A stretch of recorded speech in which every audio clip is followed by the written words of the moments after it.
Bonsoir à toutes et à tous, bienvenue à vous dans cette nouvelle e-conférence de la Fondation Etijali Wafa Bank dans le cadre de son cycle Échanger pour mieux comprendre. Le thème choisi aujourd'hui, nouveau modèle de développement, la renaissance éducative entre mythe ou réalisme. On va se poser cette question, un thème d'une grande importance pour notre pays au vu de ces enjeux d'amélioration du capital humain, comme l'explique la CSMD elle-même, la commission spéciale chargée du nouveau modèle de développement, un des socles du développement de notre pays, aux côtés du pôle santé, donc l'éducation. Le rapport de la commission est venu rappeler les faiblesses de tout un système, non sans proposer tout un programme d'action visant à produire une véritable renaissance éducative marocaine. C'est le terme qui nous intéressera tout le long de cette e-conférence, dont le coût, nous dit-on, est estimé donc à 15 milliards et demi de dirhams par an. Des principes censés être fondateurs ressortent dans ce cadre, comme l'équité, la responsabilité, l'éthique, la citoyenneté. Il s'agira pour nous d'en discuter la déclinaison, l'ambition affichée étant de permettre notamment, par exemple, à plus de 90% des élèves inscrits en première année du primaire d'achever leur scolarité obligatoire et d'obtenir un diplôme d'enseignement général ou professionnel et de faire en sorte que notre pays atteignent au moins un score de 450 dans les rapports comme PISA, Teams et Pearls, etc. Il nous faut donc des réponses structurelles, nous apprend la commission, le rapport de la commission, des inflexions, des ruptures majeures au niveau des politiques publiques dans le domaine de l'éducation. Avec nos invités, nous commencerons dans un premier temps par décliner les axes stratégiques proposés par la commission. C'est sans doute à ce stade-là qu'on discutera des valeurs. Nous aurons par la suite à discuter des mesures concrètes proposées dont la formation des enseignants, la réorganisation du parcours de l'étudiant, le rôle du secteur privé également. Nous verrons au final quelles sont les chances pour que ces recommandations puissent prendre forme dans la réalité. Et je pense que c'est la question qui intéresse beaucoup de Marocains. Quelle faisabilité d'ici à 2035? Avec nous ce soir pour en parler, donc Rita Al-Qadiri, actrice associative et spécialiste en éducation, membre de la CSMD. Bonsoir Rita Al-Qadiri. Bonsoir. Merci beaucoup d'être avec nous. Youssef Saadani, directeur des études économiques à la CDG, membre également de la CSMD. Bonsoir Youssef Saadani. Tu es en mute. Bonsoir. Merci beaucoup d'être avec nous Youssef Saadani. Et Abdelrahman Lhlou, directeur fondateur du Centre de formation et perfectionnement des enseignants, expert dans l'éducation et la formation. Bonsoir. Bonsoir, bonsoir. Merci beaucoup d'être avec nous. Merci encore à tous d'être avec nous. Alors, je commencerai par vous, Rita Al-Qadiri, une éducation de qualité pour tous. Quand la Commission utilise ce terme-là, ça sous-entend que ce n'est pas le cas en ce moment, ou en tout cas, ce n'est pas garanti pour tout le monde. Quelle a été l'appréciation de la Commission de ce point-là en particulier? Comment vous en êtes arrivé, par exemple, puisqu'on va commencer par parler de valeurs, à vous dire que le sens de l'économie, à titre d'exemple, le sens des responsabilités sont des valeurs à cultiver chez l'étudiant marocain? Merci Sarah pour cette question, je pense, qui me donne l'opportunité peut-être, avant de répondre directement à votre question, de partager avec vous un petit peu l'état d'esprit et la démarche de la commission. Vous avez parlé de l'appréciation de la commission. Ce que j'aimerais d'abord préciser, ce n'est pas l'appréciation de la commission. Nous avons adopté une démarche participative et nous avons vraiment tenu à parler avec l'ensemble des acteurs de l'écosystème éducatif, élèves, enseignants, inspecteurs, directeurs, enfin parents, pour pouvoir recueillir leurs ressentis, leurs perceptions sur ce système éducatif. Et en effet, je pense que trois choses sont ressorties. Je ne vais pas peut-être revenir sur le détail de chacune parce que c'est assez explicite. D'abord, tout le monde s'accorde sur un système éducatif qui est défaillant, qui ne garantit pas les apprentissages. Donc, nous avons parlé dans le rapport d'une crise des apprentissages et comme vous avez parlé de 90% comme ambition, je voudrais juste préciser qu'aujourd'hui, nous sommes à 30% seulement des enfants. La deuxième chose qui est ressortie qui est ressortie de notre rapport sur la base de ces concertations et consultations, c'est d'abord c'est cette crise de confiance mais je ne vais pas m'attarder non plus là-dessus parce que je pense que tout le monde sait de quoi on parle. Et enfin, une crise de vocation. Et ça, peut-être, c'est ce qui va me permettre de faire la transition vers la réponse à votre question qui, aujourd'hui, il est clair, le constat, l'école n'est pas une école qui garantit son rôle d'égalité des chances. Elle ne permet pas à chaque enfant de réussir de la même manière. Et donc, forcément, aujourd'hui, vous avez un système qui n'est pas complètement équitable.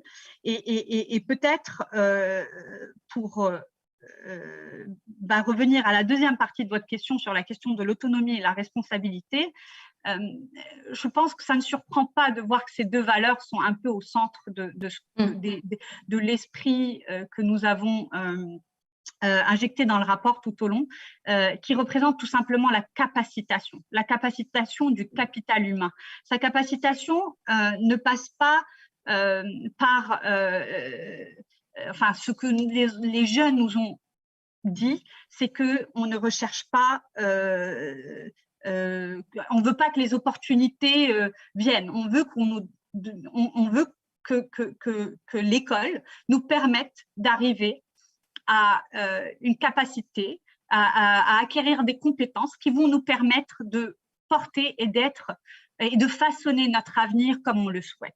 Et c'est ça, en effet, l'état d'esprit derrière cette capacitation du capital humain, à travers, bien sûr, cette autonomie et cette responsabilité qui viennent, bien sûr, à travers un système éducatif fort. Voilà.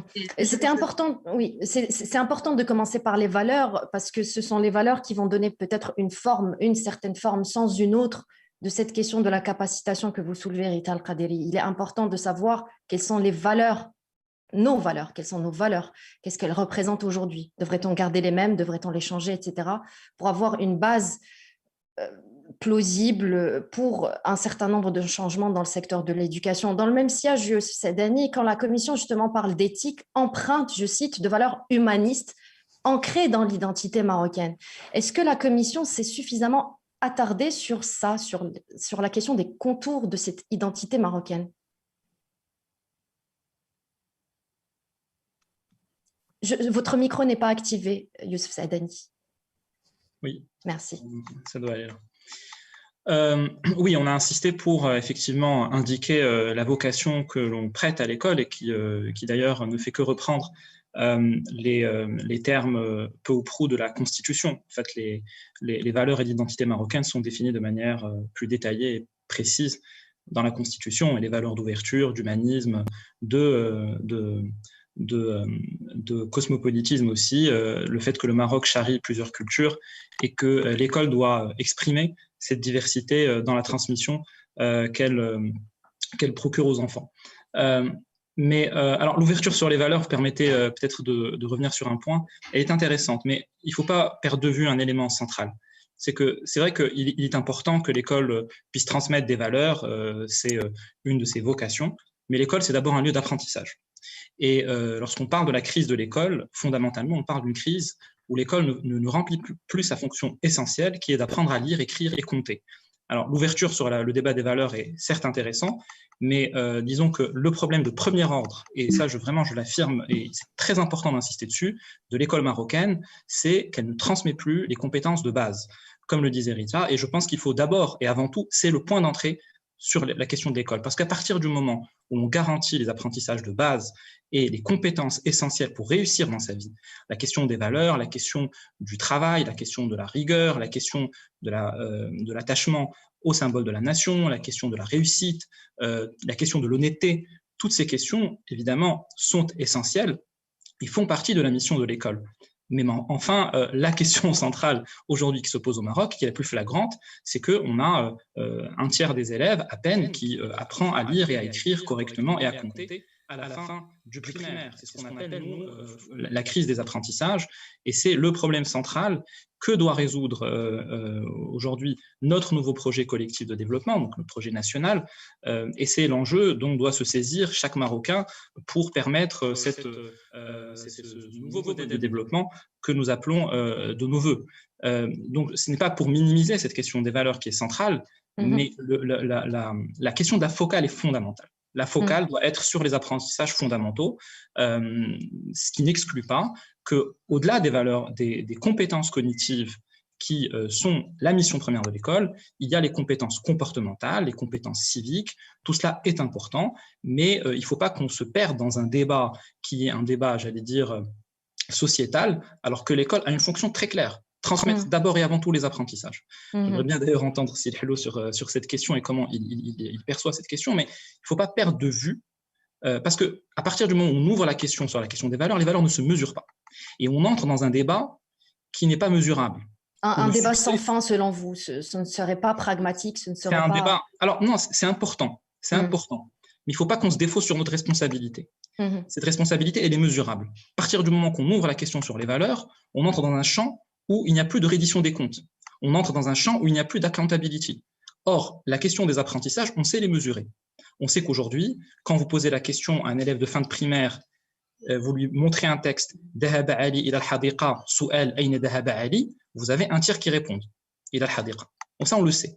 Et ça, c'est mesurable. Par contre, mesurer l'éthique, l'honnêteté, l'attachement au symbole nation, ça, c'est des choses effectivement plus diffuses, qui sont essentielles, mais qui ne doivent pas nous faire perdre de vue la mission centrale de l'école et la raison pour laquelle aujourd'hui, on pense que nous sommes arrivés à une situation où si on ne corrige pas cette rupture de transmission des compétences fondamentales, on ne parviendra pas à réaliser aucune des ambitions du nouveau modèle de développement ne pourra être réalisée si on n'accomplit pas, on ne répare pas cette capacité de l'école à transmettre les compétences fondamentales. Car ces compétences, ce sont elles qui vont déterminer la réussite scolaire tout au long du parcours, ce sont elles qui vont déterminer même la volonté de l'enfant d'aller à l'école, l'idée qu'il se fait de la réussite, du travail, ça va déterminer sa capacité à poursuivre des études académiques. Songez qu'aujourd'hui, on a 50% quasiment des élèves inscrits à l'université dans le supérieur de manière globale qui sortent du système sans obtenir de diplôme, mais ça c'est une conséquence directe de compétences fondamentales non acquises. La question de l'employabilité est aussi une conséquence directe de la question des compétences fondamentales non acquises dès le primaire. Et puis la productivité de l'économie dans son ensemble est tributaire du capital humain qui se constitue dès le début du parcours scolaire, c'est-à-dire dès le primaire. Donc il ne faut pas, et ça je pense que c'est quelque chose d'important, il ne faut pas non plus virtualiser cette question de la crise de l'école. Elle est très concrète et très précise et mesurable. En effet, le rapport parle de la question de la crise de la qualité des apprentissages et nous apprend qu'une majorité des élèves, vous l'avez tout à fait bien expliqué, Youssef Saadani, une majorité d'élèves ne maîtrisent pas les fondamentaux et on a utilisé cette expression rappelée tout à l'heure par Rita Al-Qadiri de la crise de vocation à l'école. Cela dit, Abdelrahman Hello, est-ce que vous êtes d'accord ?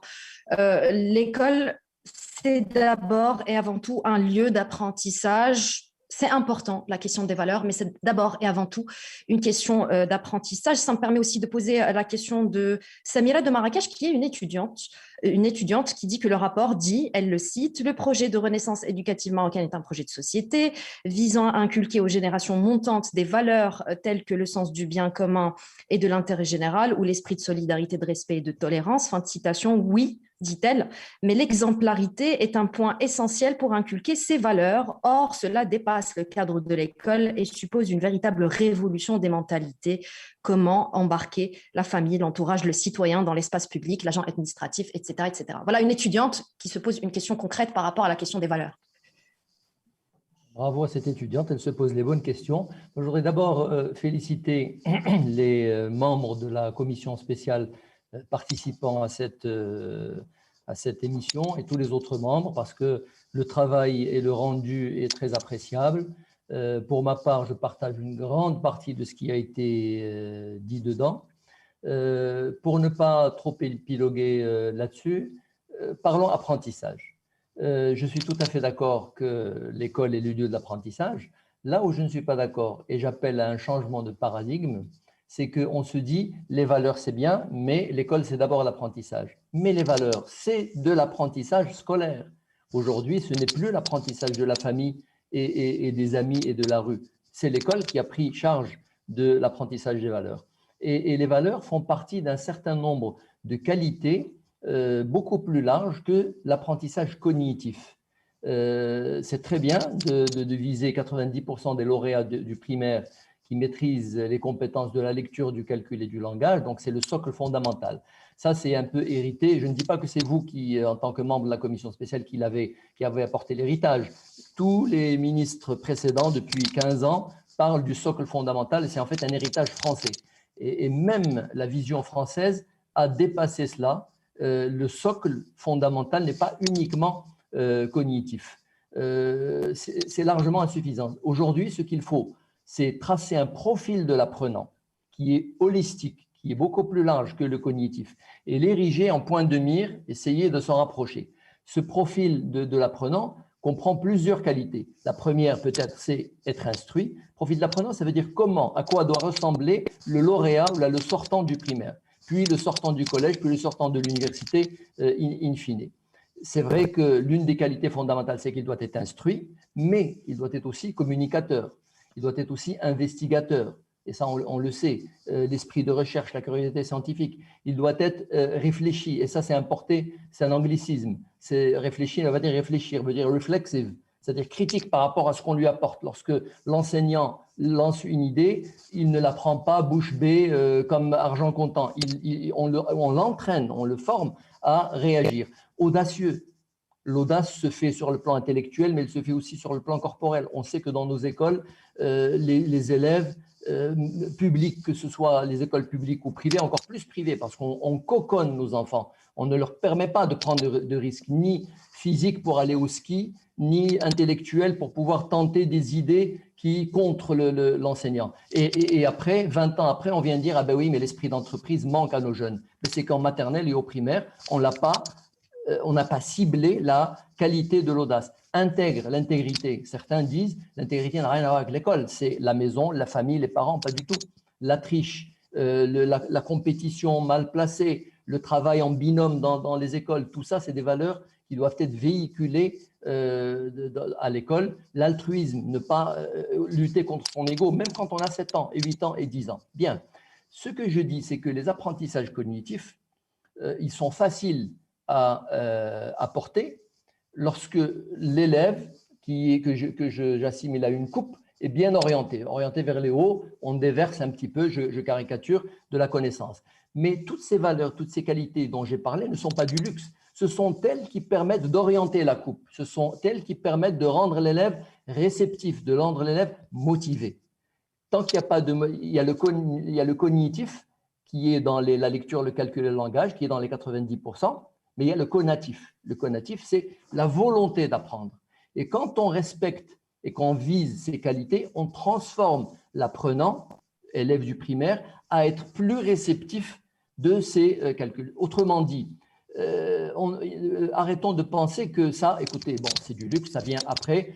Concentrons-nous pour 2025, pour 2035, sur le cognitif. Non, concentrons-nous sur ces valeurs qui rendent l'élève plus motivé.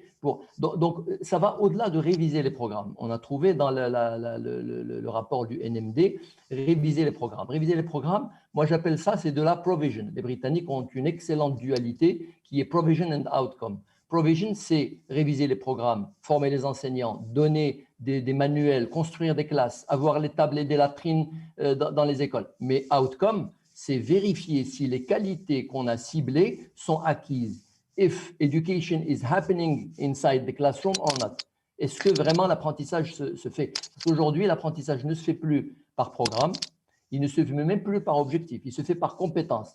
Je sais que c'est difficile. Je sais que même les nations développées, comme le Canada, qui sont très en avance, sont encore en train de finaliser. Mais commençons par viser les compétences, plus que, je ne dis pas exclusivement, mais plus que viser les apprentissages. Voilà un grand débat qui nécessite un changement de paradigme au niveau du rôle de l'enseignant, de ce que on va reviendra sur le rôle de du l'enseignant, rôle si de vous l'école, permettez, mais nous restons dans l'apprentissage. Oui. Sauf qu'on redéfinit l'apprentissage. Il n'est plus cognitif, il est humain, il est holistique.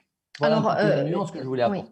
Oui, et Youssef Sadani, je vous laisse peut-être réagir rapidement à ce qui vient d'être dit par Abdelrahman Lhlou. Et valeur pour valeur, on va switcher aussi sur la question de la confiance. Ça nous permettra de rentrer dans le vif du sujet et parler des mesures concrètes. Pour le coup, la question de la confiance, vous avez parlé de crise de confiance des Marocains à l'égard de l'institution éducative et de son corps enseignant.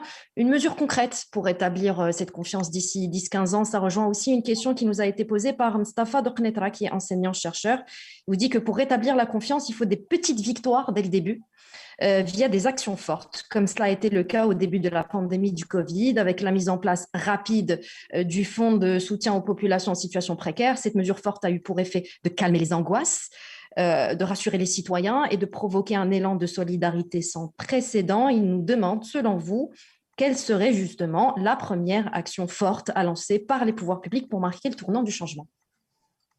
Alors, peut-être revenir effectivement à ce que dit Si Abdelrahman, pour dire simplement que ce qu'il dit effectivement résonne de manière forte avec ce qui est préconisé dans le rapport, puisque une des mesures phares dans le rapport, c'est de définir des paliers d'apprentissage, c'est-à-dire de définir des profils de sortie dès le début du primaire, donc tous les 2 ans, alors qu'aujourd'hui, on a des cycles qui sont très longs et il n'y a pas d'échelon intermédiaire. Donc, on a en gros Shahada au bout de 6 ans, ensuite on a le brevet, ensuite le bac, mais dans l'intervalle, on n'a pas de définition très claire de là où on veut emmener les enfants et comment on peut mesurer de manière intermédiaire les compétences acquises. Dans la définition des paliers d'apprentissage et le profil de sortie, effectivement, quasiment terme pour terme, ce qu'a dit Abdelrahman, on a proposé dans le rapport que des compétences cognitives et non cognitives soient constitutives de ce profil de sortie, et donc qu'il y ait de manière explicite un objectif de transmission de valeurs, de compétences comportementales qui fassent partie du mandat dont est investi l'enseignant. Donc ça, c'est vraiment quelque chose qui résonne et qui figure, qui est parfaitement convergent avec ce qu'on a mis. Par ailleurs, j'ajouterais qu'on a beaucoup insisté sur le fait que la révision des curricula doit se faire en s'attachant à ménager une place plus importante pour les activités d'épanouissement. Ça, c'est très important parce que la vie scolaire, les activités parascolaires, extrascolaires sont en déclin, en particulier dans le système public marocain. Il y a quasiment plus véritablement de vie scolaire. Donc, il y a un déclin, ça nous a été rapporté par de très nombreux témoins, des acteurs même de terrain, des directeurs d'école, des enseignants, beaucoup, ou des familles. Et donc, le fait de restaurer une vie scolaire dynamique, active, c'est aussi un lieu d'apprentissage différent, peut-être plus engageant pour les enfants. Et ça, c'est un des objectifs qu'on propose de se fixer pour le système dans le nouveau modèle. Donc ça, c'est sûr, donc je pense qu'on est convergent là-dessus. Néanmoins, je reviens sur mon point, les compétences fondamentales, par exemple la lecture, il faut bien mesurer ce que c'est que de ne pas lire de manière fluide pour un enfant. Quelque chose qui nous paraît naturel à nous, qui avons tous reçu une instruction, je pense, de qualité, et donc on ne bute pas en lisant. Mais quand vous butez dans la lecture, ce qui est le cas de la majorité des élèves, alors, vous perdez l'instrument de la liberté, vous perdez l'instrument de l'autonomie, vous perdez l'instrument même du goût de l'apprentissage. Et donc, quelque chose qui paraît effectivement simplement une compétence de base, en réalité, c'est la clé qui va ouvrir à un monde entier, à un univers entier d'apprentissage. Si vous ne lisez pas de manière fluide, vous ne pouvez pas faire usage de toutes les ressources numériques que l'on retrouve sur Internet, par exemple. Et donc, le seul fait de pouvoir lire de manière fluide, qui est une compétence de base, en réalité, c'est une compétence qui ouvre à quelque chose de beaucoup plus grand que simplement la lecture, mais qui est simplement le rapport au monde et le rapport à la curiosité et la capacité à l'autonomie. Et le goût du savoir aussi, parce que quand vous lisez difficilement, vous annonnez dans la lecture, eh bien, vous avez un rapport qui est conflictuel, qui est douloureux à l'apprentissage, ce qui aussi explique beaucoup le décrochage scolaire ou le désintérêt exprimé par les enfants vis-à-vis de la classe. Donc voilà, donc ça, je voulais rappeler vraiment, ça c'est très très important et on a un grand défi national sur notamment la lecture. Alors, je reviens à votre question sur la confiance. Effectivement, il y a un effritement de la confiance de la société à l'égard de l'institution scolaire et du corps enseignant, une confiance qui existait précédemment, et peut-être si Abdelrahman pourra en témoigner peut-être plus que nous, parce qu'il a vécu dans l'école et le système marocain des années 60-70 qui permettait cette mobilité sociale, avec un corps enseignant qui était constitué de notables, de gens très respectés, j'allais dire quasiment vénérés dans la société, même si leur situation financière n'était pas forcément flamboyante, mais il y avait une considération sociale pour ce corps enseignant, et il y avait une confiance dans la capacité de ce corps à faire progresser les enfants, à les faire réussir. Il y avait beaucoup plus de mobilité sociale. On le voit aujourd'hui, par exemple, dans la composition des élites marocaines, des dirigeants marocains. On voit une grande partie d'entre elles provient du système public marocain. Ce n'est plus le cas aujourd'hui. Donc aujourd'hui, on a eu effectivement une polarisation du système depuis la massification de la fin des années 90. Les parents ne font plus confiance à l'école publique pour assurer une éducation de qualité. Du coup, ils ont transféré leurs enfants vers l'école privée. Notre ambition, très claire dans ce nouveau modèle, c'est de restaurer. C'est pour ça qu'on parle de renaissance éducative, parce que l'idée n'est pas de construire ex nihilo. Nous avons le souvenir d'une école. Alors, bien sûr, il ne faut pas idéaliser, il ne faut pas en faire une image d'Épinal, mais néanmoins, il y a quelque chose qui s'appelle l'enseignement public marocain, qui a existé, qui a fait ses preuves. Il y a une tradition dans le système qui est encore préservée, il y a encore des pôles d'excellence, il y a encore des gens très compétents, et c'est cette tradition-là, cette excellence-là qu'on veut réactiver. Bien sûr, en l'enrichissant. Alors, donc la confiance, ce que vous disiez est très juste, et c'est d'ailleurs quelque chose qu'on porte dans le rapport, c'est que les parents, mais même le système éducatif aujourd'hui est échaudé par les déclarations. Il est échaudé par les réformes qui se sont succédées depuis une vingtaine d'années, où le constat est aujourd'hui largement partagé. Le constat, j'allais dire, du désastre éducatif est largement partagé. Néanmoins, les solutions qui sont annoncées peuvent faire l'unanimité dans leur conception technique, mais dans leur réalisation, effectivement, il y a eu beaucoup de déceptions. Et on peut dire quasiment que le système éducatif marocain, c'est un cimetière des espoirs déçus. Et donc, pour en sortir, on pense que la question de la confiance est centrale, mais la confiance ne se gagnera pas par des déclarations, elle se gagnera par des démonstrations. Et c'est la raison pour laquelle on dit qu'il faut poser des actes très forts, il faut faire des actions tangibles qui soient perceptibles par les différents acteurs, par les parents au premier chef, mais aussi par les enseignants. Il faut leur envoyer un message par les acteurs du système. Et nous, on pense que pour envoyer ces messages, il faut agir sur 4 points névralgiques et de manière forte et rapide, avec des mesures d'amorçage pour justement changer ces anticipations négatives. D'abord, sur l'élève, on a un problème aujourd'hui massif d'accumulation des lacunes. On a besoin de mesurer, de faire la transparence sur le niveau des enfants de manière indépendante. On pourra revenir sur ces propositions de manière plus détaillée. Et aussi, on a besoin d'une mobilisation générale pour la remédiation scolaire, et notamment du fait du Covid, où il y a des conséquences très négatives et préjudiciables sur les apprentissages. Le Covid a accentué les retards scolaires et les retards d'apprentissage. On a besoin aujourd'hui d'une mobilisation avec des assistants pédagogiques, un programme massif de remédiation scolaire, et très vite, parce que les conséquences deviennent très vite irréversibles. Le deuxième point névralgique, c'est sur l'enseignant. On a besoin d'envoyer des signaux positifs aux enseignants sur 3 domaines, la sélection, la motivation et la formation. Ensuite, troisième point névralgique pour susciter cette renaissance éducative, ce sont les établissements. Les établissements, c'est le lieu où se constitue une équipe pédagogique, son dynamisme. On a énormément d'études, notamment de la part d'un chercheur australien qui s'appelle John Hattie, qui a listé toutes les interventions de politique éducative qui sont les plus impactantes sur l'apprentissage des élèves. Et donc, il a listé comme ça plusieurs centaines d'interventions. Et en tête de ces interventions, la mesure qui a le plus d'impact sur le niveau des enfants, c'est le climat de l'établissement. C'est la capacité à créer une dynamique positive au sein de l'équipe pédagogique. Et effectivement, cet esprit d'équipe pédagogique s'est perdu dans les écoles publiques marocaines. Le leadership du directeur n'est pas suffisamment assumé et les enseignants évolue de manière assez individuelle. Il n'y a pas cette union autour de l'objectif de faire progresser les enfants. On a des propositions très fortes là-dessus, notamment un nouveau mécanisme de certification qualité des écoles à l'initiative des équipes pédagogiques, avec des avantages pour l'établissement et pour les enseignants. Troisième point névralgique, c'est les méthodes et les contenus pédagogiques, où là on appelle à changer de paradigme dans la conception des méthodes pédagogiques en passant à une logique qui est basée sur les sciences cognitives et l'expérimentation. On ne généralise pas une méthode avant de l'avoir testée.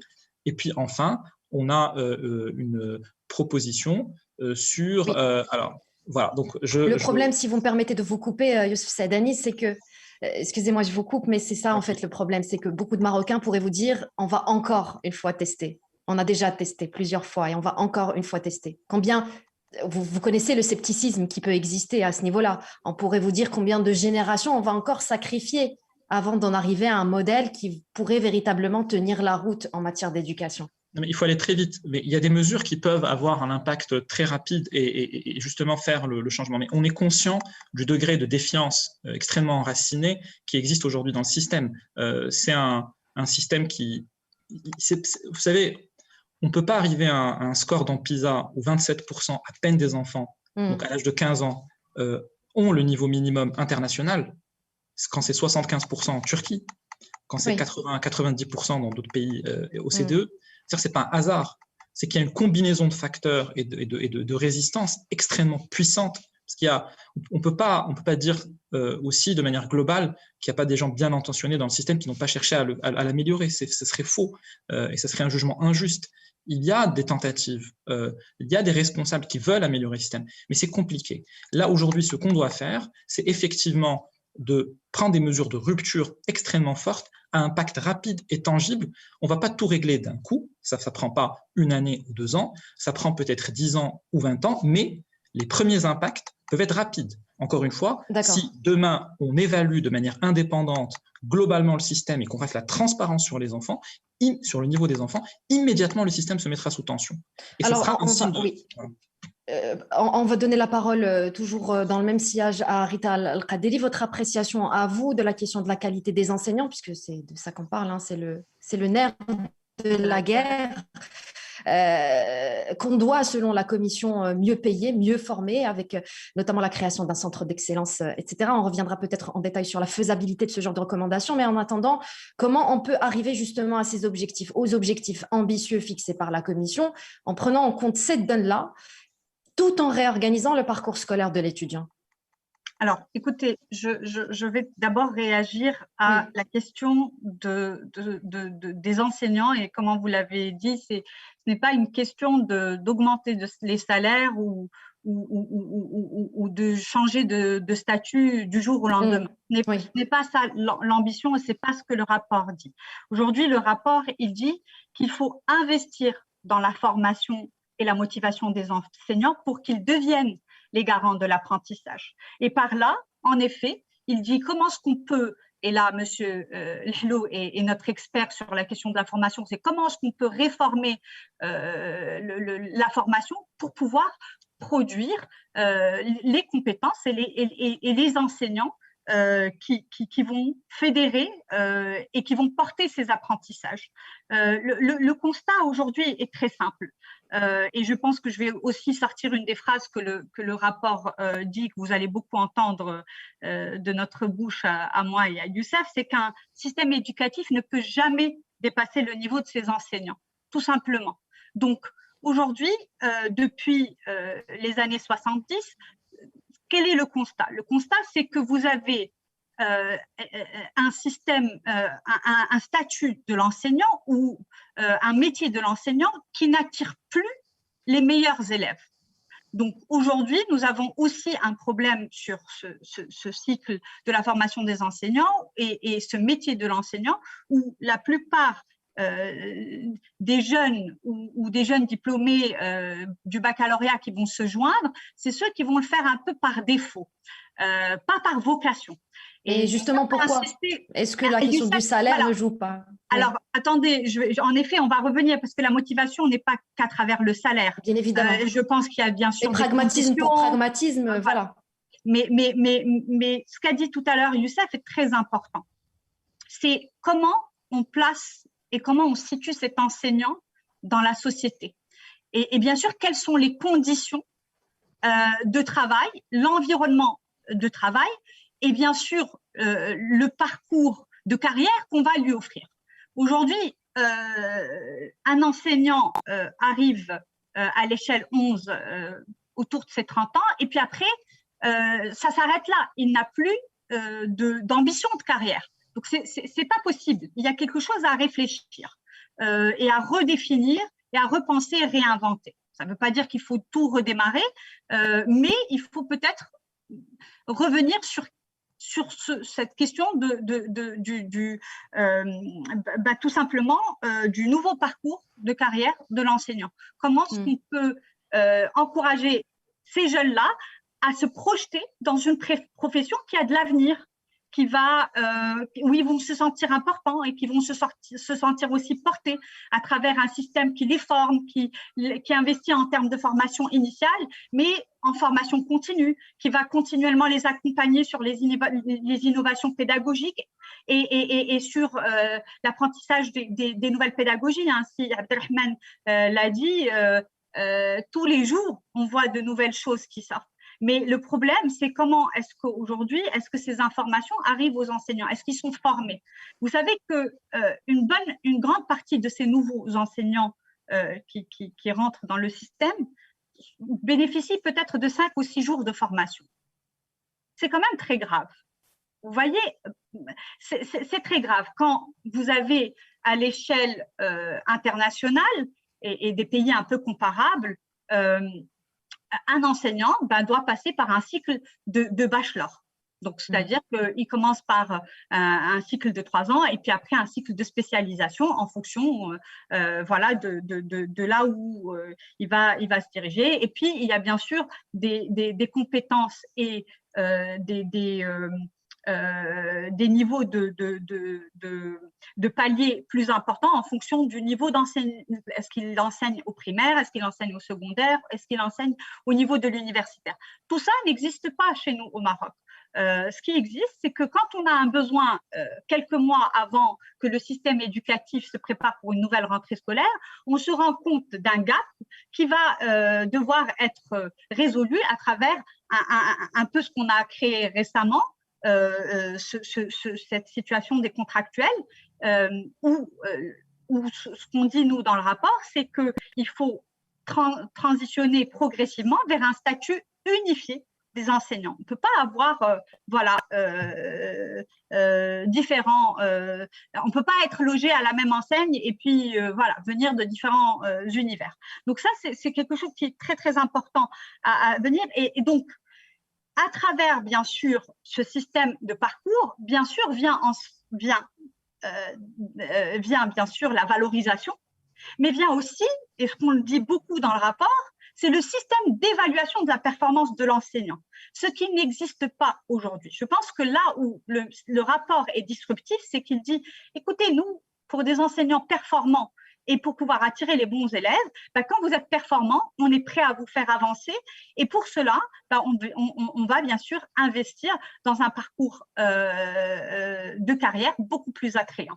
Et donc, ce n'est pas une question, c'est une question de devoir et de responsabilité. Ce n'est pas juste linéaire où on dit on améliore les statuts, etc. Donc, il y a vraiment une équation de performance et peut-être je vais reprendre le terme de Si Abdelrahman tout à l'heure, c'est un changement de paradigme, c'est qu'on ne doit plus voir l'enseignant qu'à travers sa performance et sa capacité de créer de l'apprentissage au sein de sa classe. Et je vais m'arrêter là pour laisser consciente du temps. Voilà. On va donner la parole tout de suite justement à Abdelrahman El-Hlo, une école qui ne joue plus, ça a été dit, son rôle d'ascenseur social et de promotion de l'égalité des chances. Est-ce que c'est une école, Abdelrahman El-Hlo, qui peut opérer une profonde mutation avec les enseignants du système actuel? Avant cela, permettez-moi de revenir rapidement à la crise de confiance des Marocains. Bien sûr. Elle est double, comme le dit le rapport, à l'égard de l'école et à l'égard des enseignants. C'est un phénomène social vraiment profond qui se manifeste chez les parents et qui remonte au niveau du conscient collectif, peut-être même de l'inconscient collectif de la société.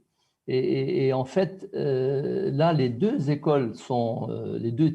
grands types d'écoles sont concernés. L'école publique qui actuellement ronronne dans son coin et l'école privée que l'État a laissé de façon débridée évoluer dans n'importe quel sens, avec très peu de qualité, très peu de contrôle. Si, il y a du contrôle tatillon, mais il n'y a pas ce contrôle, cette assurance qualité.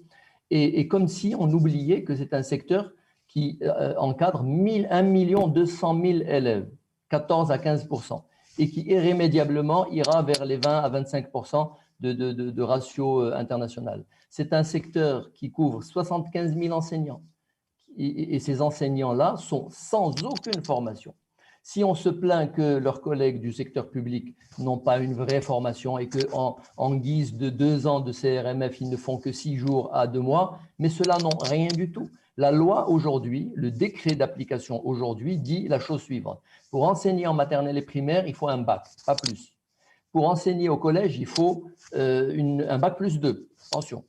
Mais pour le lycée, c'est des choses sérieuses. Il faut une licence généraliste, sans aucune formation pédagogique. Heureusement que la loi 51-17 est venue redresser cela et que les textes en préparation d'application sont enfin en train de parler de référentiel de compétences. Mais combien de temps on mettra à s'occuper un petit peu de cet enseignement public qui couvre quand même 1 200 000 élèves marocains?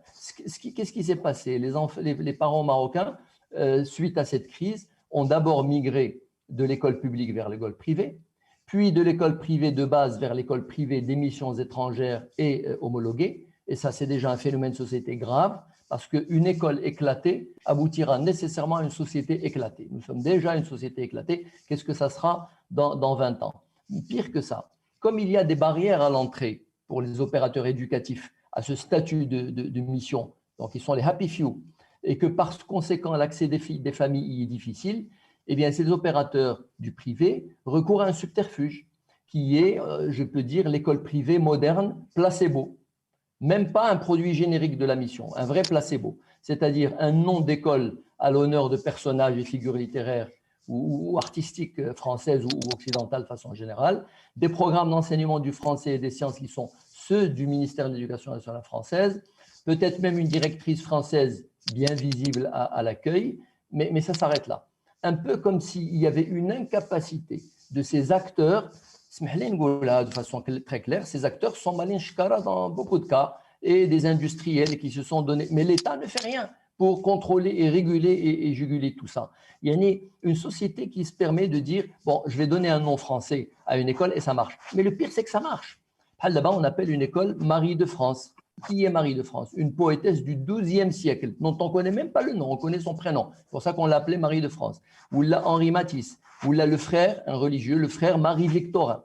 C'est un botaniste d'il y a 3 siècles au Canada. Ou là, alors là, ce qui m'a épaté, c'est Jean Baudel, qui est un poète du XIIe siècle, complètement oublié, qui n'a vraiment aucune trace, Jean Baudel. L'humoriste avec Dieudonné, avec son accent africain, il aurait dit Baudel. Mais sincèrement, on arrivait là. C'est comme s'il y avait l'incapacité de la société marocaine à dire on peut produire une éducation sans tromper les parents et donner un placebo de genre. Alors le pire de tout cela, c'est que ça s'arrête à ce stade-là. Ça ne touche pas les enseignants, puisque la crise elle est même vis-à-vis des enseignants. Là, justement, Abdelrahman ils n'ont pas trouvé de placebo. Si vous permettez, Abdelrahman, je me permets de vous couper pour qu'on aille directement au point central de la confiance. La question concrète de rétablir la confiance. Selon vous, qui êtes un expert dans le domaine, une mesure concrète pour justement rétablir la confiance. Justement, autant pour leurs collègues du public que pour les enseignants du privé, il faut passer par la régénération, une vraie régénération du corps enseignant, changer ces textes qui sont trop laxistes au niveau de la compétence de ces enseignants qui enseignent, qui s'adressent à nos enfants. Vous savez, tout à l'heure, je parlais de profil de l'élève. Eh bien, le profil de l'enseignant est le reflet des exigences du profil de l'élève. On ne peut pas obtenir toutes les belles qualités dont je vous ai parlé si on n'a pas un profil d'enseignant et un REC, un référentiel des emplois et des compétences. Alors, qu'est-ce qu'on fait avec les enseignants actuels? Qu'est-ce qu'on fait avec les enseignants actuels? Bien, écoutez, je sais que c'est très difficile aujourd'hui. Le rapport le sait très bien et de façon très pudique, il a dit qu'il faudra négocier avec les partenaires sociaux. Dans les partenaires sociaux, il y a bien entendu les syndicats. N'oublions pas un handicap de taille, et je sais que les plus hautes autorités de notre pays ont demandé de penser un NMD isocadre, sans toucher aux fondamentaux de la Constitution ni de la façon dont elle est appliquée. Eh bien, parmi les fondamentaux, il y a que les syndicats agissent de manière toujours très négative vis-à-vis de ce corps enseignant qui fait 250 000 enseignants et 350 000 enseignants et cadres. Et sans une autre vision, un autre paradigme, on ne pourra pas bouger. Ils seront là à vous empêcher de faire de la méritocratie, de valoriser les enseignants, de rémunérer les enseignants en fonction de leur valeur et pas en fonction de l'ancienneté, de pouvoir réaliser une véritable inspection. J'étais heureux de voir dans le NMD que l'on parle de cette agence indépendante qui va faire la certification. Pour moi, elle devrait aller beaucoup plus loin que ça. Elle devrait être l'équivalent de l'ANEAC. Aujourd'hui, l'ANEAC existe dans l'enseignement supérieur. Elle n'a même pas pu, à cause des syndicats, aller vers l'évaluation et la certification des enseignants. On en est timidement à évaluer les enseignants. Mais pour le scolaire, il faudrait, le scolaire et le professionnel aussi, enseignement professionnel, il faudrait qu'on érige au sein d'une agence telle que celle-ci une véritable entité indépendante du ministère qui puisse faire la fonction d'inspection. Aujourd'hui, il y a 2500 inspecteurs qui sont de connivence avec les enseignants. Il y a zéro véritable inspection. On rentre dans les salles où l'apprentissage n'a pas lieu et on donne à l'enseignant qui est incapable de transmettre un apprentissage 17 et 18 de notes. C'est la norme. Pourquoi? Parce que Baba nous l'idette, parce qu'il ne faut pas trop le pénaliser, parce que c'est du social. Où voulez-vous qu'on aille si on continue à employer cette solidarité négative? Vous ne pouvez rien construire. Je sais qu'il faut rester isocadre, mais l'innovation, elle s'obtient, n'est-ce pas, si Youssef et Rita, elle s'obtient à la marge, le border, pas en restant dans isocadre. Alors justement, si vous permettez, malheureusement, le temps passe extrêmement vite. Justement, sur Sarah, cette question. Oui, justement, je vous donne la parole dans un instant, Youssef Saidani, et aussi Rita Al-Khadiri, sur 2 points, sur la question des syndicats soulevés à l'instant par Abdelrahman Hlou, et sur la question des établissements. Vous avez commencé à en parler tout à l'heure, Youssef Saidani, la responsabilisation des établissements pour en faire, je cite, le moteur du changement avec la mobilisation des acteurs. Qu'est-ce que vous entendez exactement par là, et quid du secteur privé? Point très important soulevé par Abdelrahman Hlou. Très bien. Je vais commencer peut-être par traiter ce point du privé et ensuite parler des enseignants et des établissements. Alors, sur le privé, bon, il y a eu effectivement une migration très forte à partir de 2000, à peu près début des années 2000, du public vers le privé. La part du privé dans le primaire au Maroc, c'était 4%. Aujourd'hui, on est plus autour de 18%. Probablement sans Covid, ça aurait été davantage. Et dans certaines grandes villes, c'est autour de 50% ou davantage. Donc, il y a eu cette migration très forte. Et c'est une migration d'autant plus étonnante que, comme le disait Si Abdelrahman, le corps enseignant dans le public est théoriquement beaucoup plus qualifié, en tout cas plus diplômé, que dans le secteur privé. En fait, cette migration, c'est une véritable expression de crise de confiance vis-à-vis de l'école publique, de la gestion de l'école publique, et aussi pour des raisons, il faut le dire, sécuritaires. Il y a beaucoup de parents qui considèrent que l'école publique ne donne pas les gages de sécurité. Par exemple, la garde scolaire n'est pas présente dans l'école publique, elle est présente dans l'école privée. Donc, il y a toute une série de prestations qui sécurisent l'enfant, qui ne sont pas disponibles aujourd'hui dans l'école publique et qui sont octroyées par l'école privée. Par ailleurs, dans l'école privée, si les enfants en moyenne ont un meilleur niveau que dans l'école publique, ce n'est pas tant du fait des enseignants, mais c'est du fait des parents tout simplement, qui sont derrière leurs enfants, les appuient, etc. Donc ça reflète davantage l'origine socio-économique et le niveau d'instruction des parents que véritablement de la performance de l'école, même si dans le privé, il y a aussi des écoles, disons, de qualité. Mais ça reste effectivement relativement minoritaire. Maintenant, la vision du NMD sur ça, c'est de dire, au fond, l'avenir du système éducatif marocain, c'est l'école publique. Donc, on est clair là-dessus.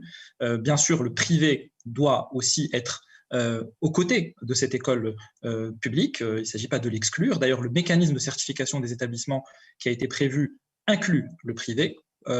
Mais fondamentalement, ce qu'on a constaté en regardant l'expérience internationale, c'est que les pays qui ont connu un véritable essor économique et social qui garantissent l'équité, ce sont des pays où, tout du moins au niveau du préscolaire et du primaire, le public est absolument dominant.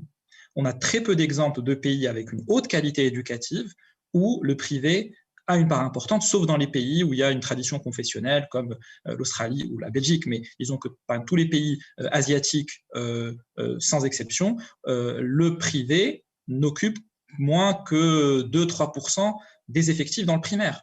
Et en Amérique latine aussi, Youssef. L'Amérique latine, c'est exactement l'exemple de sociétés inégalitaires, comme on voit par exemple le Chili ou là, le Brésil, où effectivement la montée du privé, comme en Afrique d'ailleurs, comme en Inde, est une réponse à la faible qualité de l'école publique qui ne garantit pas les apprentissages. Le niveau des pays d'Amérique latine dans les tests internationaux est pas du tout bon. Il nous devance dans un point, c'est qu'il sponsorise les parents qui vont dans le privé et ça devient un peu plus égalitaire. Au lieu de dépenser l'argent dans le public, ils en dépensent une partie dans le privé subventionné. Alors ça, c'est un choix de société, effectivement, c'est le choix qui a été fait. Oui, le NMD, c'est ça aussi. Oui, alors exactement, ce choix, on l'a écarté. Pour être très clair, on l'a écarté. Donc pour nous, l'avenir du système éducatif, on n'a pas été, parce qu'on a effectivement envisagé cette question des vouchers, c'est-à-dire des chèques éducation qui sont octroyés aux familles pour pouvoir choisir de mettre leurs enfants soit dans le public, soit dans le privé. C'est un choix que certains pays ont pris, notamment le Chili, qui est le parangon, l'exemple des systèmes éducatifs qui ont fait ce choix. Le Chili est aujourd'hui l'un des systèmes éducatifs les plus inégalitaires dans les tests internationaux qu'on a.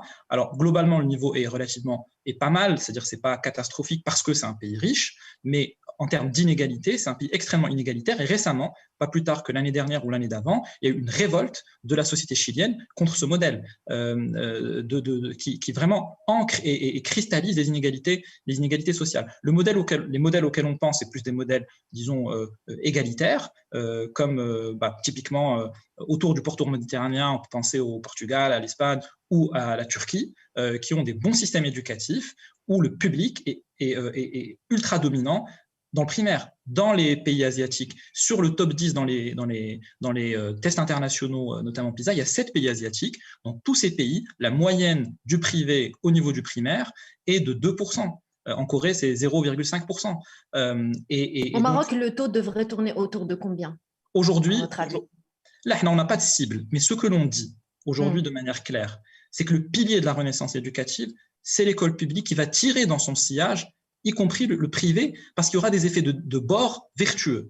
Si on améliore l'école publique de manière importante, effectivement, il y aura une concurrence vertueuse entre le public et le privé, et le niveau, par définition, le privé devra se positionner et améliorer sa qualité parce que c'est des prestations quand même tarifées qui sont onéreuses par rapport à un public qui est gratuit. Donc, il faudra justifier des frais de scolarité.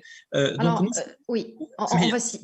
vous permettez, on donnera justement la parole à Rita Al-Qaderi sur ce point précisément, sur la question du secteur privé. Je voudrais revenir après sur les enseignants parce qu'il y a des messages très importants. Oui, on y reviendra. Juste pour donner un peu la parole sur la même question à Rita Al-Qaderi, la question du secteur privé, je disais donc, qui reste quand même un pôle important de l'éducation dans notre pays.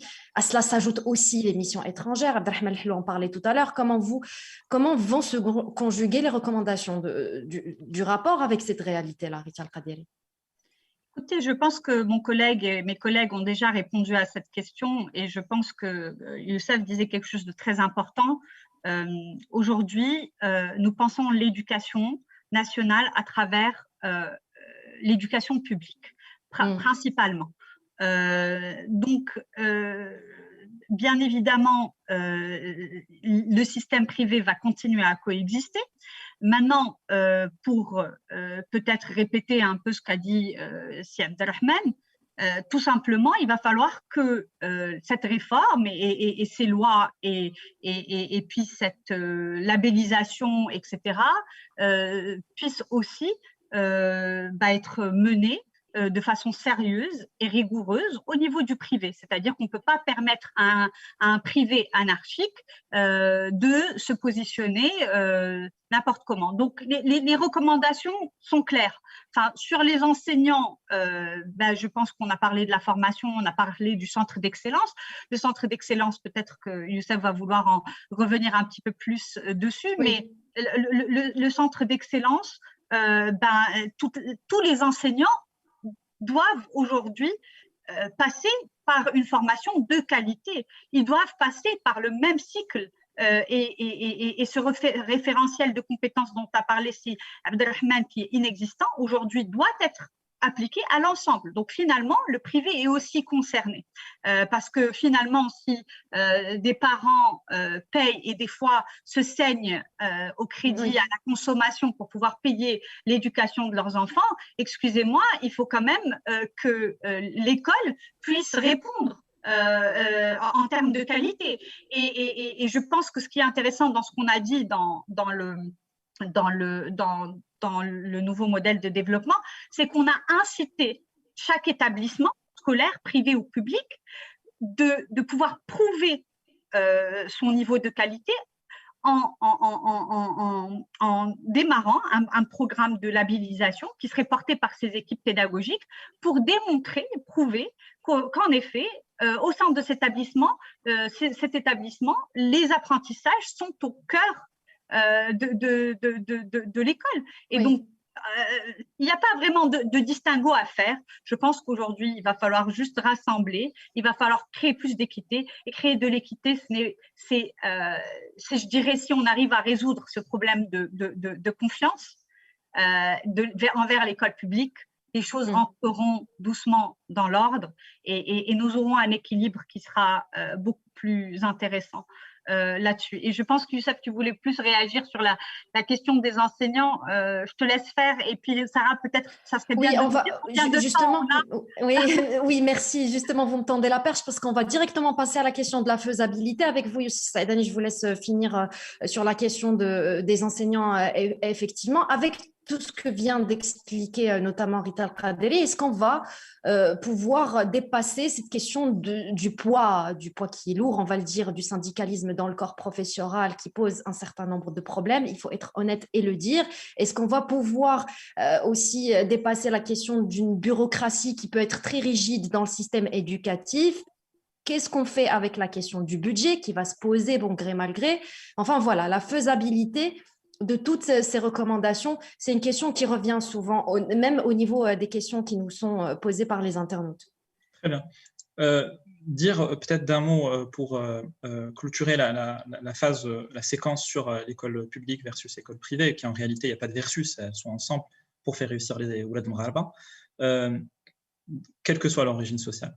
Le rêve qu'on caresse à travers les propositions qu'on a faites et un de nos critères de succès, c'est le jour où les Marocains, quelle que soit leur origine sociale, pourront en sécurité et en confiance scolariser leurs enfants indifféremment dans une école publique ou une école privée. Je pense que le jour où on arrivera à ça, ce sentiment-là traduira le succès de ce qu'on appelle la renaissance éducative.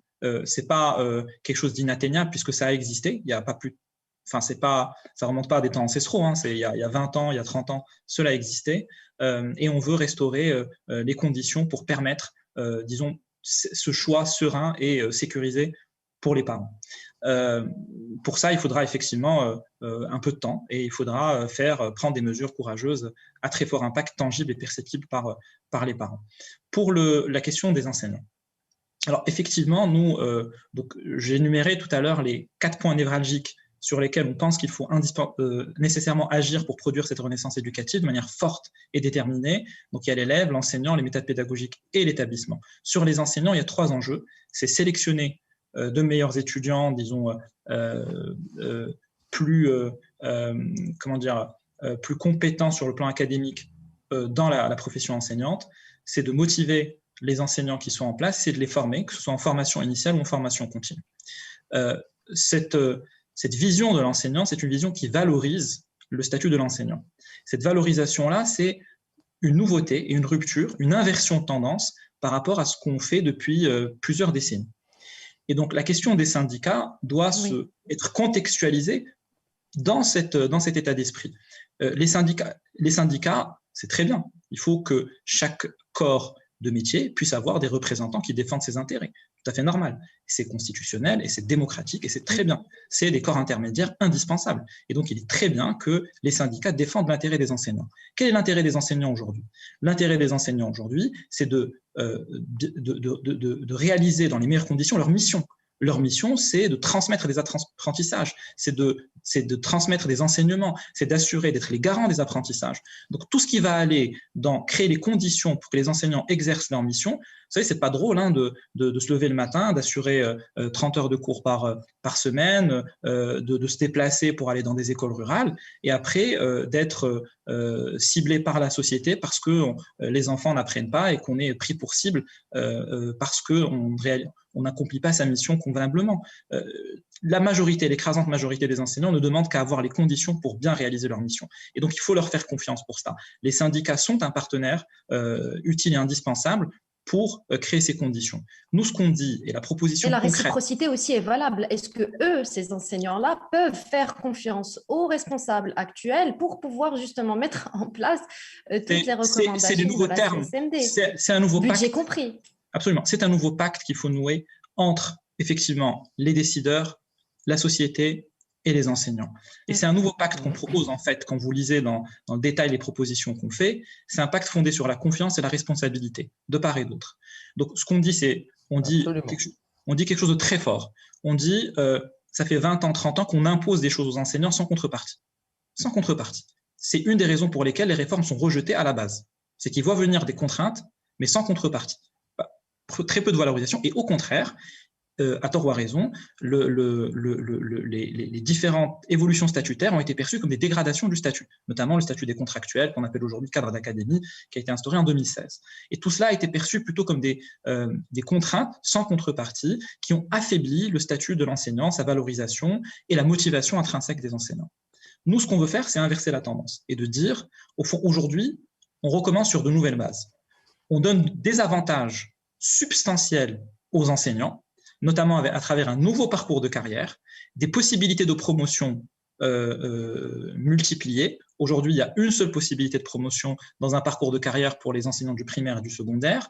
On propose d'en ajouter au moins 2, de créer des filières pour permettre des évolutions professionnelles plus importantes, mais en contrepartie, il faut qu'il y ait des garanties d'impact et de résultats, notamment sur les apprentissages des élèves. C'est-à-dire que ce que l'on propose, et pour être très clair là-dessus, c'est des avantages substantiels qui vont impliquer des mobilisations budgétaires importantes, mais strictement conditionnées par les impacts sur les élèves. Aucun dirham ne doit être mobilisé de manière additionnelle sans la garantie que ça permet d'augmenter les apprentissages des élèves. D'où l'importance cruciale de mesurer le niveau des élèves de manière indépendante, car ça sera le pivot de cette réforme. Deuxièmement, dans ce parcours, on peut demander effectivement des impacts, mais il faut aussi demander aux enseignants de progresser dans leur développement professionnel. Et je fais le lien avec la proposition qu'on fait de créer un centre d'excellence du professorat, qui serait un système une agence de moyens et un mécanisme d'assurance qualité des apprentissages, en veillant à ce que les établissements existants puissent véritablement former de manière efficace les enseignants avec des programmes efficaces, avec la formation des formateurs, avec la certification. Et donc, nous, ce qu'on dit, c'est que cette promotion et cette évolution professionnelle, les perspectives professionnelles très intéressantes qu'on appelle à créer pour les enseignants, soient conditionnées, 1, par l'impact sur les élèves, 2, par des formations certificatives. C'est-à-dire qu'on ne passe d'un niveau à un autre que si on a ces 2 garanties-là. Et ça, c'est un nouveau pacte. Et c'est un pacte c'est un pacte de rupture parce que disons que ça rompt avec plusieurs décennies où on n'a pas eu cet équilibre entre les responsabilités, la confiance et les incitations. Et donc, c'est vraiment un enjeu majeur pour construire, et je ne vois pas, honnêtement, bien sûr, ça fera l'objet de discussions, ça fera l'objet de négociations, si jamais c'est adopté, parce qu'on est une commission consultative et nos propositions ne sont que des propositions. Mais il faudrait que l'exécutif accepte de franchir le Rubicon et appeler à ce pacte. Parce que le problème, Youssef, tu le connais. Personnellement, je ne suis pas partisan du grand soir, la révolution. Parce que la révolution, ça serait dire on transforme le corps enseignant en corps militaire. Est-ce que l'armée a un syndicat? Non, parce que c'est la défense des intérêts suprêmes nationaux. L'éducation n'est pas moins importante que la sécurité. Je ne suis pas partisan de cela. Les syndicats, c'est des partenaires sociaux. Ce pacte, le triangle que tu as dit, évalué de manière indépendante, pas des inspecteurs du MEN, non, à l'image de l'Ofsted où les inspecteurs sont Her Majesty Inspector, qui dépendent de Sa Majesté. Voir si l'apprentissage a lieu et lier la promotion de l'enseignant à l'évaluation, il faudrait que les des formations certificatives, cette méritocratie, et acceptent que l'enseignant s'y dit, s'il a fait son boulot au niveau outcome, pas au niveau provision, on le rémunère et on le gratifie. S'il ne l'a pas fait parce que l'apprentissage n'a pas lieu, eh bien, il stagne. C'est un paradigme complètement étranger à la vision actuelle des partenaires sociaux. Il faudrait véritablement franchir le Rubicon. Moi, j'ai confiance. Moi, j'ai vraiment confiance parce que, honnêtement, c'est win-win. Tout le monde gagne parce que la situation actuelle, elle est mauvaise pour les enseignants. Si vous permettez, win-win, d'accord. Est-ce qu'elle est vraiment mauvaise, si Youssef? Qui sera responsable de quoi exactement? Écoutez, qui va chapeauter la mise en place de toutes ces réformes-là? Qui s'occupera de la question de la gouvernance? Alors, ça, qui va inspecter, par exemple, il y a eu une proposition à l'instant d'Abdelrahman Flo qui va inspecter les enseignants. Alors, qui va former les enseignants? D'où est-ce qu'on va ramener le budget pour assurer cette formation? Des questions concrètes que se posent aussi les Marocains, de faisabilité. Moi je dis un mot, puis je laisse peut-être Richa aussi rebondir là-dessus. Sur la question de... il y a deux volets en fait.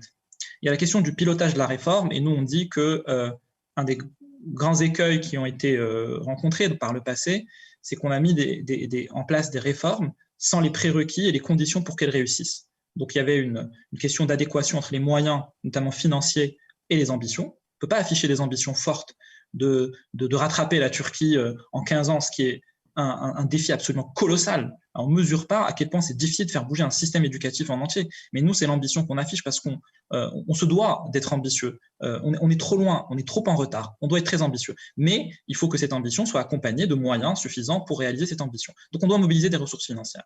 On doit aussi renforcer les capacités. Bon, alors, c'est un peu technique, mais renforcer les capacités de pilotage du ministère. Aujourd'hui, il y a trop peu de capacités d'exécution. Donc, on lance des projets, mais il n'y a pas suffisamment de personnes. Il y a des personnes de très bonne volonté, mais le Rallah, il faut renforcer les capacités et mettre de l'expertise. Et puis, effectivement, il faut impliquer, et notamment à Khadija les syndicats, et changer l'équation de la discussion avec les enseignants. Maintenant, sur la question de l'évaluation, on propose la création de 2 instances qui sont des instances souples qui construisent sur l'existant. On n'est pas venu avec des constructions, des nouvelles cathédrales institutionnelles. Ce n'était pas du tout notre intention. On se dit qu'il faut construire sur l'existant, mais il faut créer des structures souples et efficaces pour réaliser ces missions. Première structure, c'est ce qu'on appelle le centre d'excellence du professorat. Donc, c'est un centre qui va certifier la qualité des formations qui sont assurées par des établissements existants. Aujourd'hui, on a 2 types d'établissements qui font la formation initiale des ESEF et les NS, donc jusqu'à la licence. Et puis ensuite, il y a les CERMEF qui sont les centres régionaux. Donc, on dit qu'au-dessus de ces structures, il y a une structure indépendante qui assure et qui certifie la qualité. Indépendante, évidemment, indépendante qui assure et qui certifie. Si le ministère la phagocyte comme il a phagocyté la NEAC, on aboutira à la même chose. Voilà. Deuxième structure indépendante qui existe déjà, c'est l'instance nationale d'évaluation qui est rattachée au Conseil supérieur d'éducation. D'ailleurs, toutes ces instances peuvent être sous la tutelle. Bon, ça, on n'a pas tranché en fait dans le rapport, mais clairement, une structure indiquée, ça serait sous le Conseil supérieur d'éducation qui est une instance constitutionnelle et qui a cette indépendance. Donc, la deuxième structure, c'est l'instance nationale d'évaluation pour évaluer le niveau des élèves.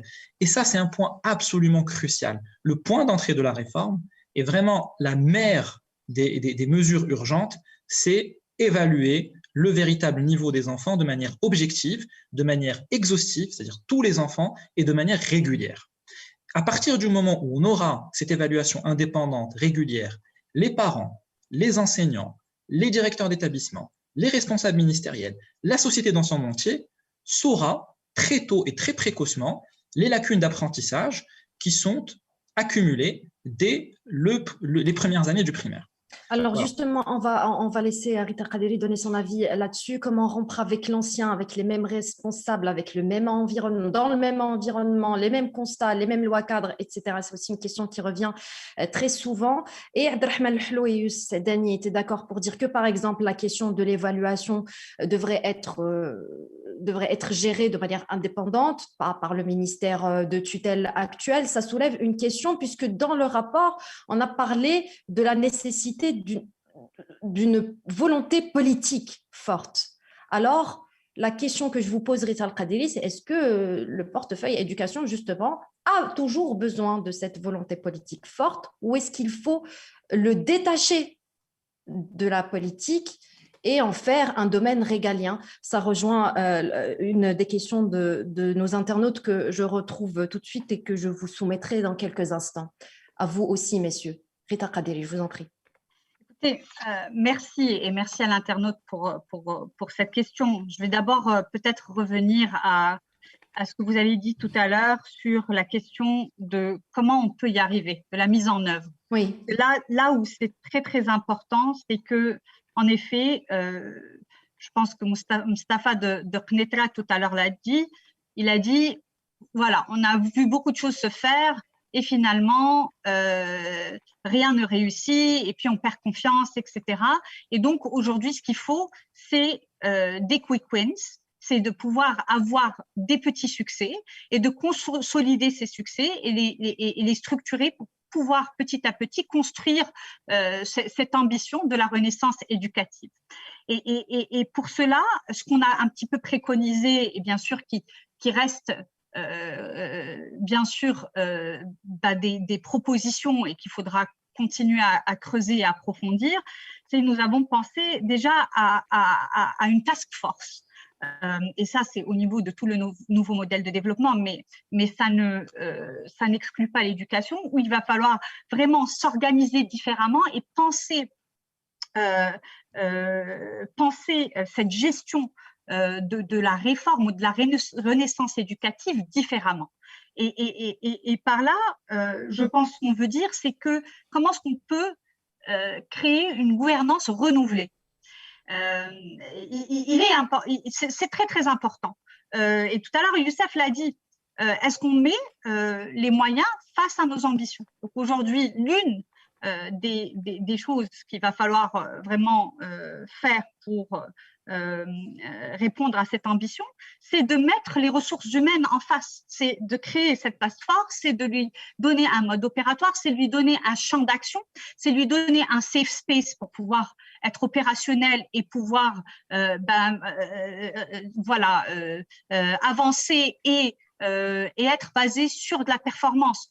La seule et unique culture de ce nouveau modèle de développement et de la renaissance éducative, c'est la mesure de la performance et ce qui vient derrière. Je pense qu'une autre chose pour la mise en œuvre, souvent dans les réformes éducatives et même dans la vision de 2015-2030 de l'école, vous allez trouver une trentaine de mesures qui se juxtaposent les unes avec les autres. Aujourd'hui, je pense que ce qui est très, très important pour pouvoir bien réussir et pour pouvoir se donner les conditions de réussir, c'est de penser au séquencement.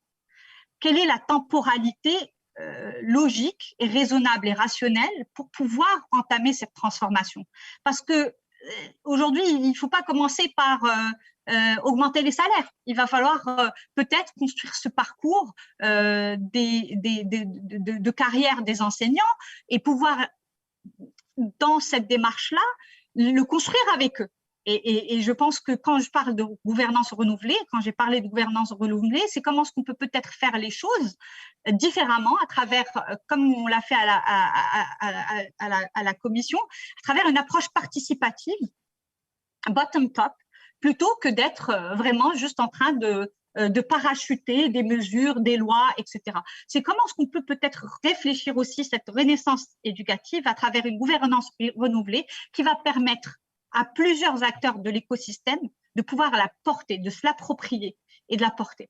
Et peut-être, pour finir, ça veut dire que derrière, il faut vraiment, vraiment avoir une grande stratégie de la transformation, une culture de la transformation. Il faut le vouloir, il faut le créer et pour le créer, il va falloir montrer les bonnes intentions, comme quand on a fait pour le Fonds de solidarité du Covid, qu'est-ce qu'on va faire pour l'éducation nationale, pour la sortir, soyons honnêtes, de son gouffre et la mener vers la réussite. Et pour cela, bien sûr, il faut aligner les moyens aux ambitions. Et la politique forte, oui, en effet, doit accompagner cet exercice-là. Et je pense que ce n'est pas l'action du ministère de l'Éducation tout seul, c'est l'action et la responsabilité de chacun de nos citoyens, enseignants, élèves, etc., mais aussi de décideurs qui doivent aussi mettre toutes les conditions nécessaires pour que nous puissions réaliser cette renaissance éducative. Abdelrahman Lahlou, nous avons Ali de Tanger, qui est doctorant, qui nous dit, dans le même sillage, les choix en matière de système d'enseignement sont éminemment politiques. Compte tenu de l'état désastreux de notre système, du fait même de la gestion politique du secteur, dit-il, ne faut-il pas en faire un domaine régalien pour accélérer le sauvetage de ce qui peut encore l'être en dehors de toute influence politicienne? Ça, c'est une question très sérieuse. Moi, il me semble que la première étape que le Maroc a franchie pour cela, ça a été de dissocier le temps scolaire du temps politique. Et Rita se souvient très bien dans une fameuse conférence de 2013 où on en avait beaucoup parlé. Et magiquement, l'année d'après, ça a été adopté par l'État.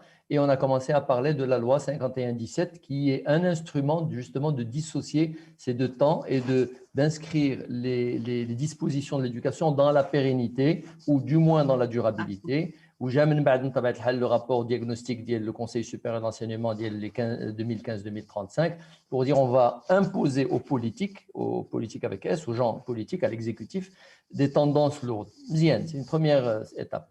Peut-être que la seconde serait que l'État s'implique un peu plus et en fasse une fonction régalienne.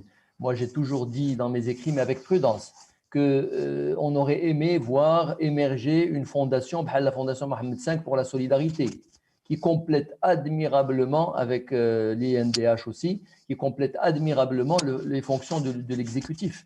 Il y a un ministère de la solidarité sociale et de la femme, il y a un ministère du travail, il y a un ministère de la jeunesse. Il fonctionne, quand l'INDH vient avec son poids, quand l'intérieur s'impose avec son poids, waouh, ça va un peu plus loin. On a compris que l'État, au plus haut niveau de la hiérarchie, ne veut pas s'impliquer dans des domaines un petit peu à retour non assurés. Parce que là, c'est très délicat. On s'implique dans le politique, on n'obtient pas de résultats. Ce n'est pas bon pour l'image. Peut-être qu'une idée serait de faire un peu comme ont fait les Jordaniens, la QRTA, la Queen Rania Teachers Academy, que je connais bien, avec qui je travaille, qui est le partenaire du cabinet d'Ieli. La reine de Jordanie s'implique en amont au niveau de l'amélioration de la qualité du système, au niveau de l'amélioration de la certification le NMD ou Youssef Kbaila, des enseignants. Ils font beaucoup pour l'enseignement. Donc, ils sont hands-on, ils ne sont pas hands-in, ou ils ne sont pas hands-off. Moi, je pense que si l'État à son plus haut niveau était resté hands-off la pauvreté, on n'aurait pas enregistré tous ces progrès au niveau de l'indice de développement humain. Peut-être que ça serait la deuxième étape. Est-ce que ça viendra? Le NMD n'en parle pas. Encore une fois, ISO-cadre et CADA. Moi, je pense qu'il faudrait qu'un jour ou l'autre, de façon habile et sans trop de risques, vraiment qu'on s'y implique. L'image disons, de la monarchie, du régime, enfin du système monarchique n'est pas l'image de l'exécutif au niveau de la population. Et les gens vont se tenir à carreau. Et les syndicats, et les enseignants, et les partenaires, et tout le monde. Aujourd'hui, le ministère de l'Éducation est livré, ce n'est pas un mot péjoratif, à la gestion d'un ministère. Ça peut sembler logique. Le NMD en a parlé discrètement, si Youssef l'a dit encore plus clairement. Il n'y a pas de management dans mes ouvrages, dans mes articles. Je trace avec la pyramide, il dit la base des pyramides, c'est l'éducation, l'inspection, l'animation, la pédagogie et le relève des pédagogues. Mais le top de la pyramide, c'est la gestion et la gouvernance du système. Elle ne relève pas des pédagogues. Les pédagogues, des managers. Or, c'est vrai pour le management d'une école. On nomme d'anciens enseignants à la tête des écoles. Ce ne sont pas de bons managers et on ne les forme pas au management. Les CRMF ont introduit depuis quelques années une filière de formation au management. Au ministère, c'est la même chose. Ce sont tous des pédagogues. Comment voulez-vous qu'ils s'improvisent jusqu'au plus haut niveau de la pyramide? Dit le ministère. On ne s'improvise pas manager.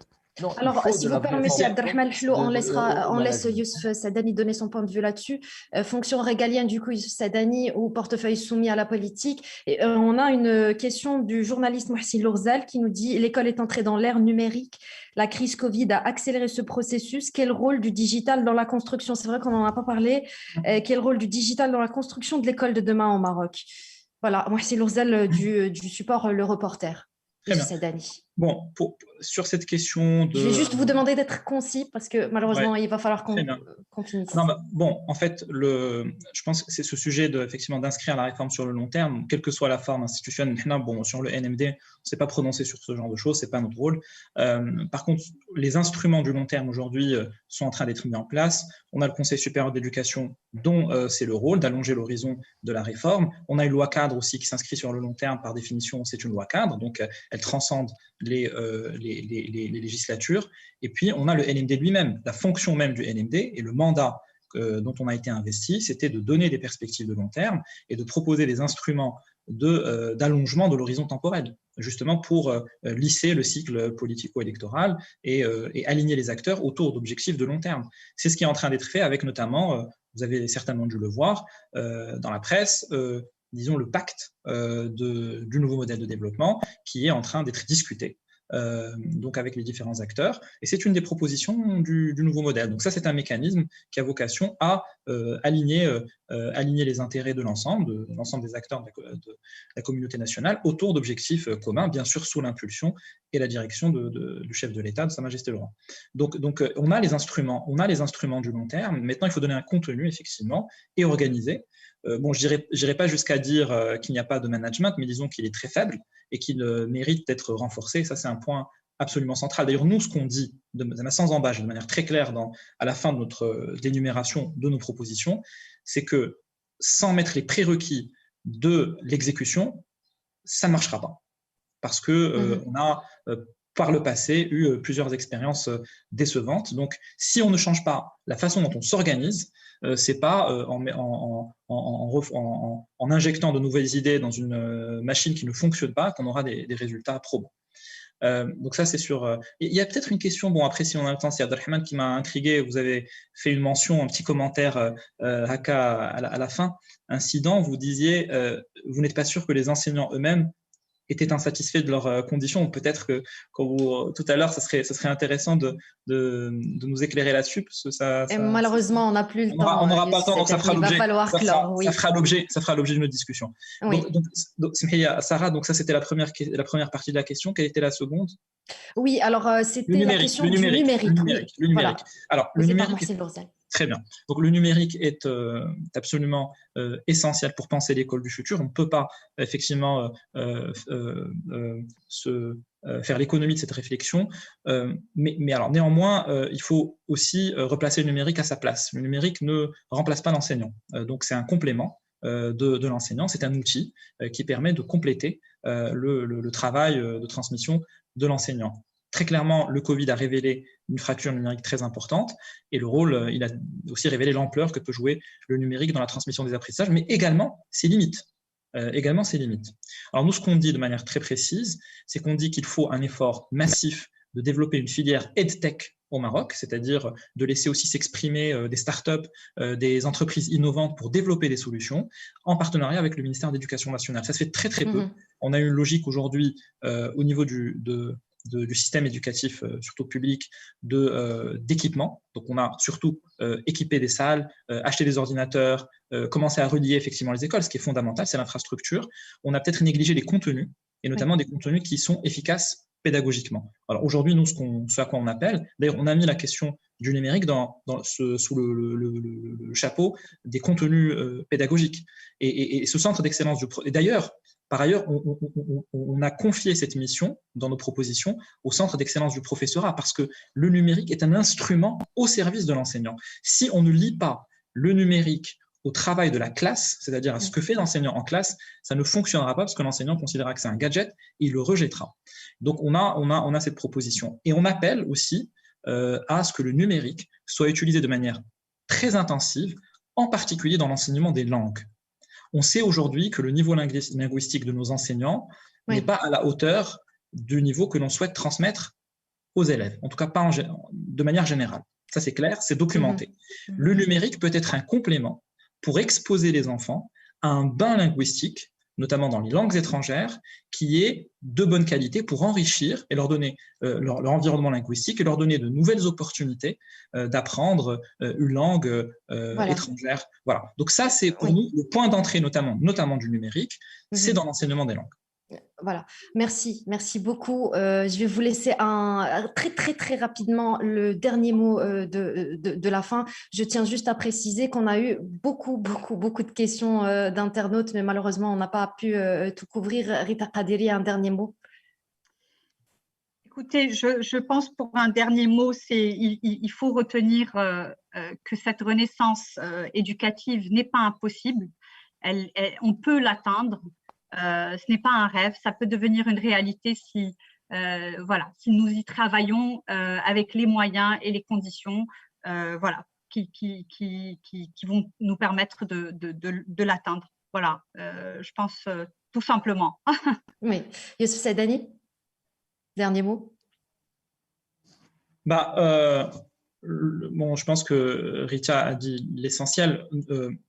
Ce à quoi on peut rêver, si on se projette dans 5 ans ou dans 10 ans. Moi, ce à quoi je rêve, c'est que dans 5 ans, dans 10 ans, que chaque parent marocain puisse recevoir un bulletin chaque année, en début d'année et en fin d'année, d'une structure indépendante qui lui dise où se situe son enfant. Que tous les enfants, quel que soit leur milieu social d'origine, puissent avoir accès à un soutien scolaire, à une remédiation d'excellente qualité au sein des écoles. Pas et le muraja'a telle qu'elle est faite aujourd'hui.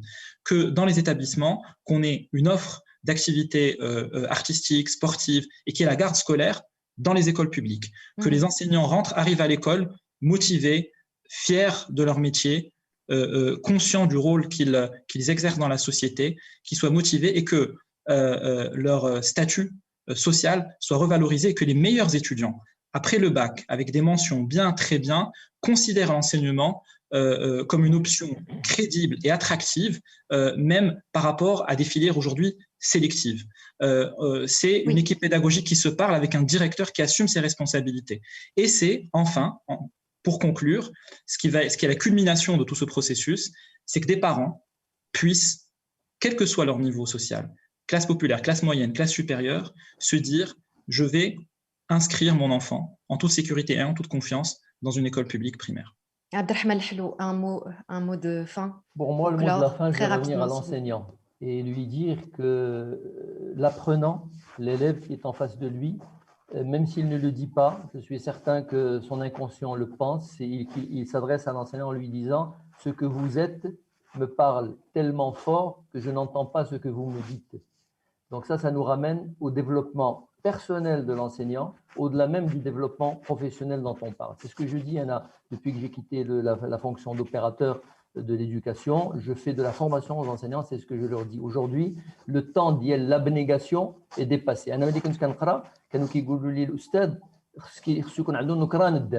L'abnégation, c'est la bougie qui se consume pour éclairer autour d'elle. Je n'en veux plus aujourd'hui. Je veux des enseignants qui se réalisent, pas qui fondent et qui se consument. C'est ceux qui se réalisent, qui sont en plein équilibre entre leur vie privée et leur vie professionnelle, qui sont bien dans leur être, qui sont les meilleurs. Et qui sont des experts, si vous permettez, Cyrilo, et qui sont des experts de leur métier, des vrais experts de leur métier. C'est le REC. Le REC, c'est le référentiel des compétences.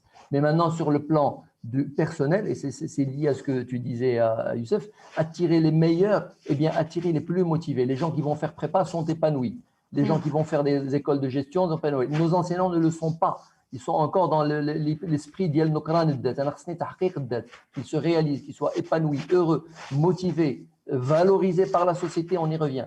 Et ça, je pense que c'est un paradigme énorme. Et si on gagne ce pari, dans quelques dizaines d'années, ou quelques années, soyons optimistes, on aura gagné beaucoup.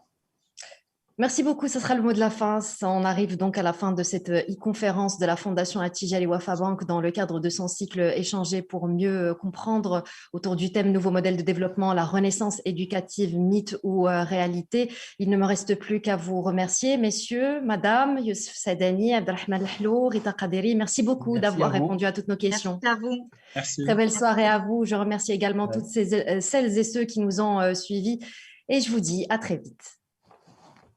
Bye.